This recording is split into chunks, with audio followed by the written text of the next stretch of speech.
मीठे बच्चे, भारत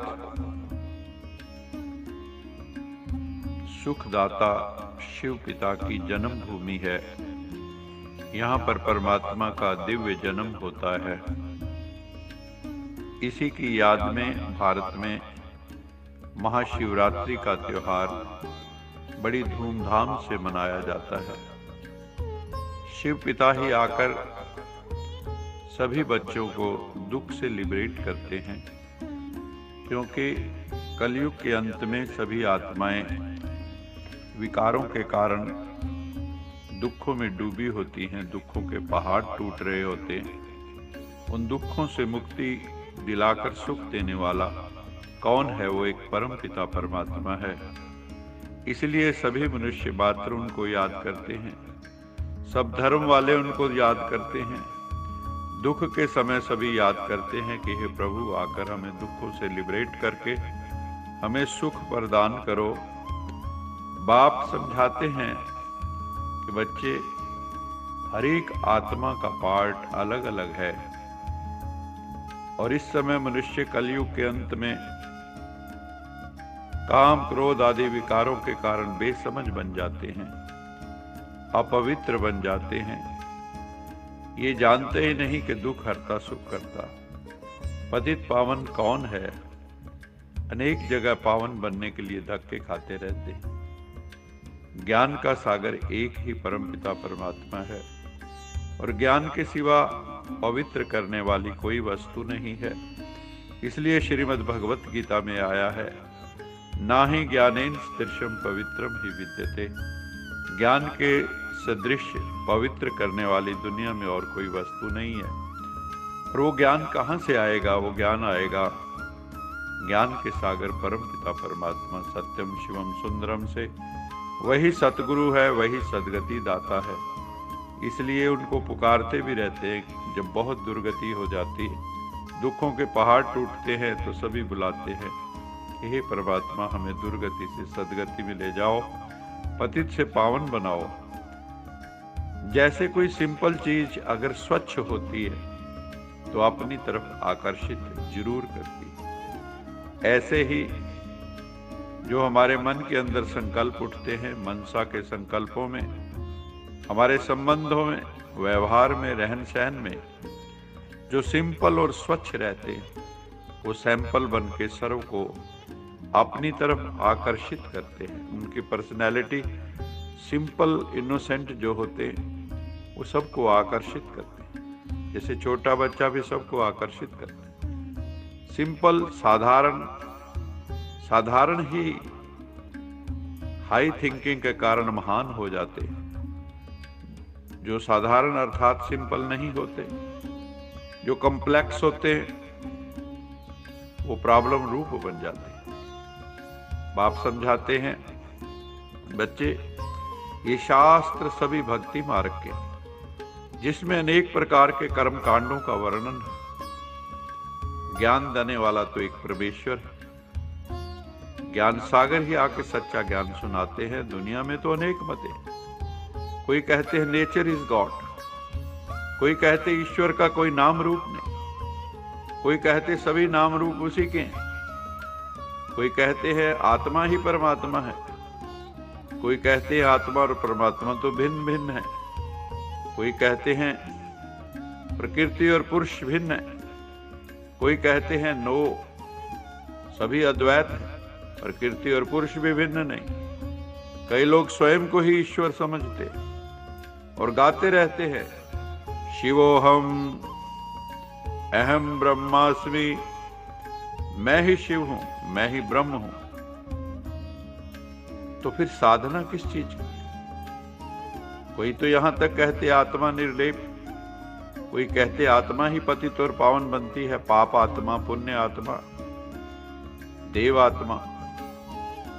सत्य का ज्ञान तो सत्यम शिवम सुंदरम परमेश्वर ही आकर देते हैं। ये वैरायटी धर्मों का झाड़ है, ये सृष्टि।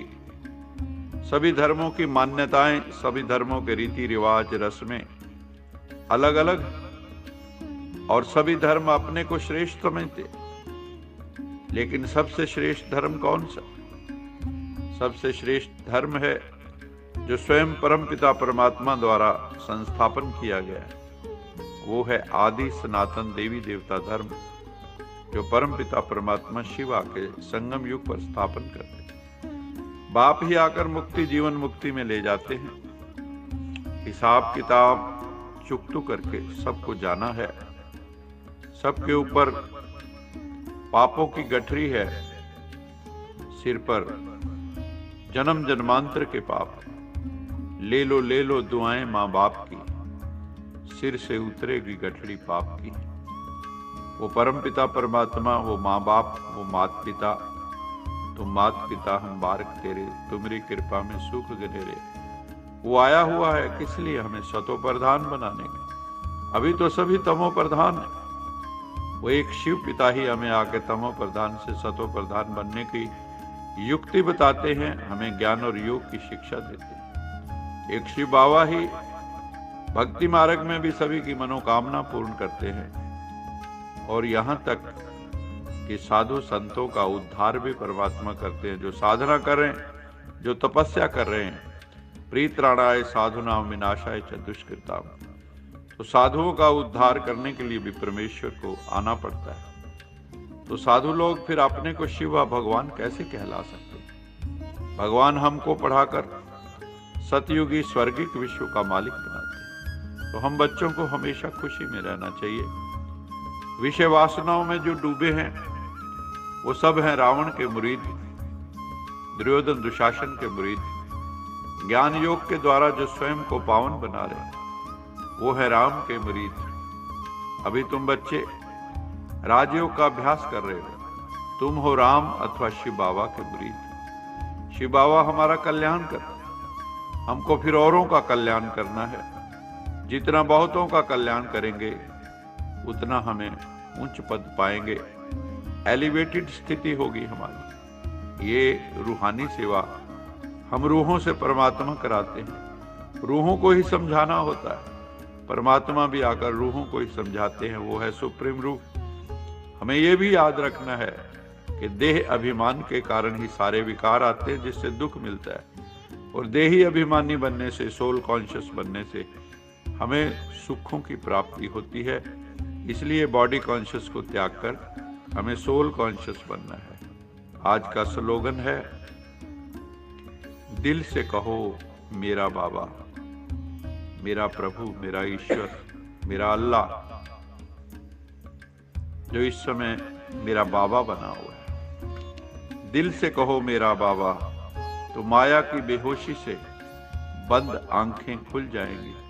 जो माया ने हमें बदहोश किया है, बेहोश किया, वो आंखें तभी खुलेंगी जब प्रभु की याद गहरे से हमारे चित्त में होगी और हमारे दिल से निकलेगा, मेरा बाबा, प्यारा बाबा, लवली बाबा, सिक्कीलदा बाबा, भाग्य विधाता बाबा। उस बाबा को हर पल याद करना है, तो हमें माया कभी बेहोश नहीं कर पाएगी। अच्छा, मीठे मीठे सिक्कीलदे बच्चों प्रति माता पिता बाप दादा का याद प्यार गुड मॉर्निंग।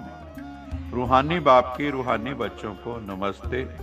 हम रूहानी बच्चों की रूहानी माता पिता बाप दादा को याद प्यार गुड मॉर्निंग और नमस्ते। सदा रहो हंसते, कहीं नहीं फंसते, बन जाओ फरिश्ते, बांध लो अपने बसते, चलो प्रभु के रास्ते। वाहिगुरु जी का खालसा, वाहिगुरु जी की फतेह। बोल साचे दरबार की जय। लोका समस्ता सुखिनो भवन्तु, लोका समस्ता सुखिनो भवन्तु, लोका समस्ता सुखिनो भवन्तु।